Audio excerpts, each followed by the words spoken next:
All right, did y'all catch any games before like I just start talking about some of this stuff? Go ahead, jump into it. We got you. So like as I'm sure y'all are aware, the Lakers have knocked out the Rockets, who clearly gave up about halfway through the game. Damn. But like um something that I've been thinking about, I feel and like part of me is like this is a hot take, part of me is kind of like it's a lukewarm take. It says is like I don't like you know how like Tony Bennett like for the coach for Virginia got a lot of stuff for long about like you couldn't win with his system or whatever, you couldn't win a chip with the system. Yeah, So like I don't think that you can win a championship playing basketball how Mike D'Antoni has the Rockets playing basketball. yeah, I agree. Um and like it and it's like the reason is very simple. It's like I get the that like with analytics and whatever, the 3 point shot is the most valuable shot, and you don't want a shot 3 point shot or like at the rim, and like I get that, but it's also just like if you the main issue is like you're it's not even so much like you're not that's not where it's not just like that's where the bulk of your shots come from. It's like that's the only it's like these are the only places your shots are coming from. That's all you're doing. There's like y'all aren't doing post ups, y'all aren't taking mid range shots like if it's not one of these two things, you're not doing it, and that causes problems. He started and like even in that last game, right? Like I watched Austin Rivers turn down a wide open like mid range shot. Nobody was anywhere near him, right? And he like passed it to somebody like on the perimeter. And it's like you're not gonna win games like that. You're leaving points on the board. And you passing it to someone and like especially in the playoffs. The playoffs is where this really matters. It's like you might be able, you can as you can see you can have regular season success, but it's like regular season is different than playoffs where other teams can play like well specifically game plan to stop what you got going on. Hmm. And if you're the Rockets, all you have to do to defend them is chase them off the like is chase them off the 3 point line and pack in the paint. Like like these are the only two things. I don't have to even pretend like I'm gonna guard you in the middle because you're not shooting in the middle. Yeah.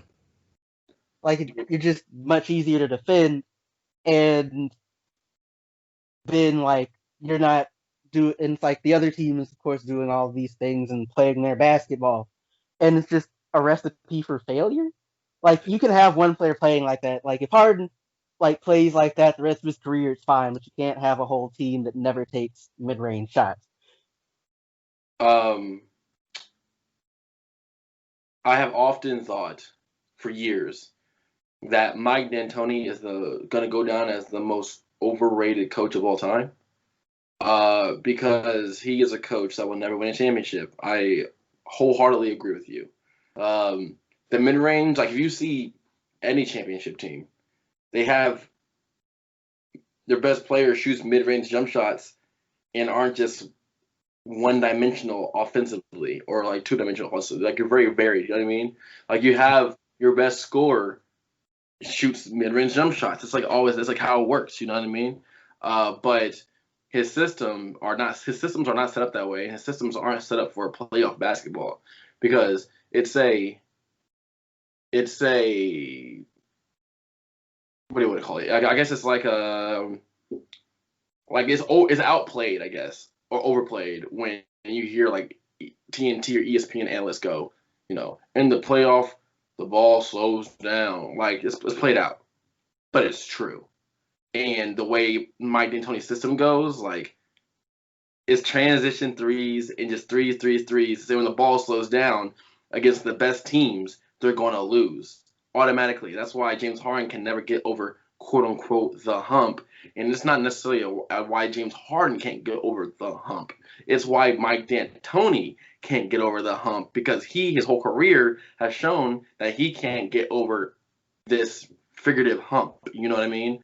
And it's so like I think if you're a player playing for a Mike D'Antoni team,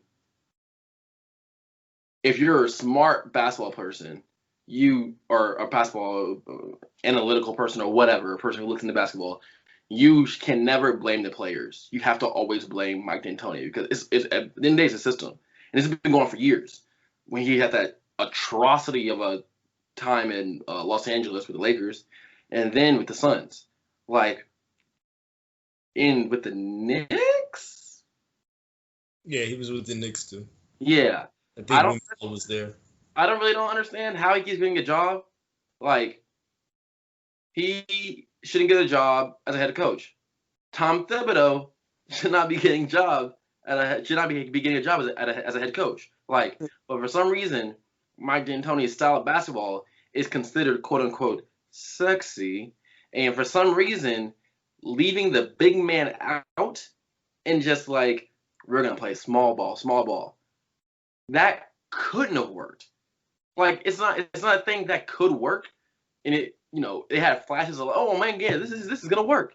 In the regular season, when dudes are just chilling to get to the playoffs, or the best teams are just chilling to get to the playoffs, you know what I mean? So I wholeheartedly agree with you. Mark D'Antoni's garbage, and he'll never win a championship. So like the thing is, I don't actually think he's a bad coach, but I just don't think it's just like he can win a championship playing this type of like the system, the type of basketball that his team play, which is like completely eschewing the mid range and just chucking threes and like trying to get to the rim. And the fact again, like your center is PJ Tucker, nothing against him, but like he he can't he has no hope of actually defending Anthony Davis. If your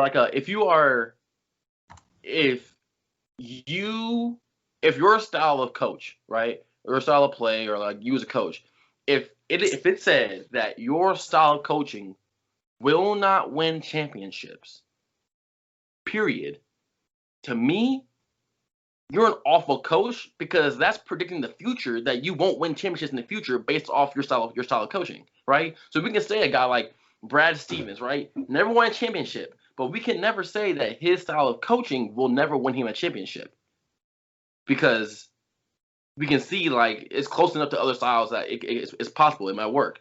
But D'Antoni, who has never won a championship, you can't say. Like, you can easily say that this style of basketball won't win a championship. And when I think you can go into the future and predict the future based off a style of play, I think you're a bad coach.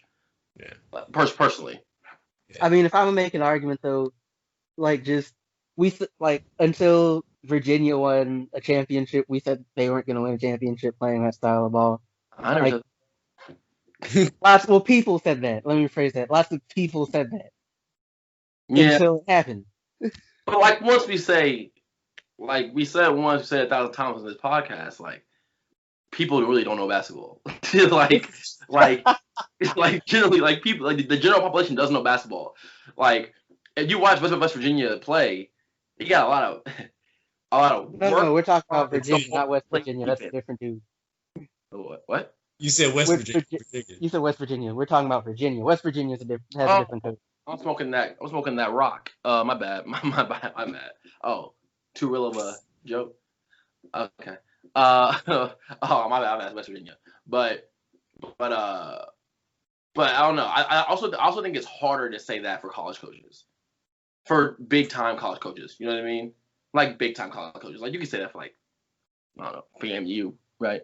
But like for like a Virginia or anybody who's in like a power 5, whatever it's called, one of those kind of conferences. I don't think that's necessarily a smart thing to say to predict the future about a coach, because it's more dictated on other things outside style of play. Like, it's more dictated, like it's truly based on like, do you care about them going to class?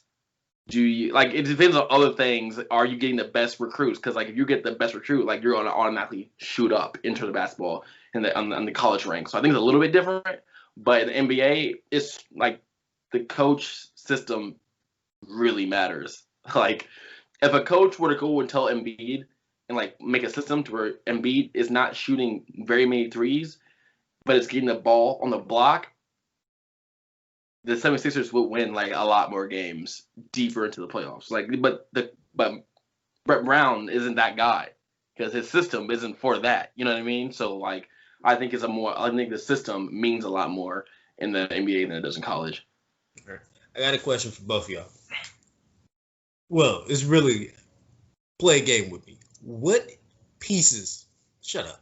What pieces would Mike D'Antoni's system need for it to actually work? Because I think there is a chance. It's just like salary cap in the way you would have to build a team, it would never work. You would have to have dudes that are just like flat out really good shooters, but can also score inside, like whenever they get the chance. Like if you had dudes surrounding him like CJ McCollum, where like if CJ McCollum is like a 40% spot up shooter, but with 5 seconds on the clock, he can go make something to get a bucket. Like if you had at least 2 to 3 other dudes that could play like that consistently in the play with that system, I think it would work. But you just can't. You can't put that together. He needs the Warriors team from a couple of years ago. I was going to say the exact same thing. He literally needs Klay Thompson and Steph Curry, like specifically. Like CJ McCollum shoots too many mid-range shots. Like for his system, he shoots too many mid-range shots. Yeah. But if you take D'Antoni, just put him on the Warriors, yeah, he'll win. But who wouldn't? You know what I mean? Like everybody will win. Like it's the Warriors. Like they're 2 all-time great shooters, like legitimately all-time great shooters. 3 if you add in KD. Yeah. I wasn't thinking about KD being on the team, and I still say he will win with just Steph. Like they won without KD, and they're gonna continue to win without KD if everybody's healthy. You know what I mean? So I feel like Mike D'Antoni will find a way to mess it up if KD isn't there. I think you need like one more. I think you need like 3 or 4 people realistically in that system. There's too many times coaches, when stuck in somebody's hands. Steve Kerr doesn't do anything. Yeah, I don't know what Steve Kerr does. He does nothing. So like same one as Mark Jackson. The only thing he does is that's why I didn't say Mark Jackson. Mark Jackson actually molded that team. But Steve Kerr does nothing besides like player personnel, like specific. Like he's good with the players, like behind the scenes. But in terms of like let's go out there and play, he's not. He doesn't do much like at all. And D'Antoni wouldn't need to do much. Like then they just shoot just as many threes and get just as many layups. That's all they need to do. Yeah. And if they get more threes, that's not a bad thing when you have Klay Thompson and Steph Curry. In fairness, though, like those Warriors teams also did take their fair share of mid-range shots, which they wouldn't with D'Antoni. So there's that. That's because they had I am drawing a blank on Sean Livingston. That was the king of mid-range jumpers for like 3 seasons, bro. I remember a thing where like they like one year, and this is the year they had one of the years they had KD. They led the league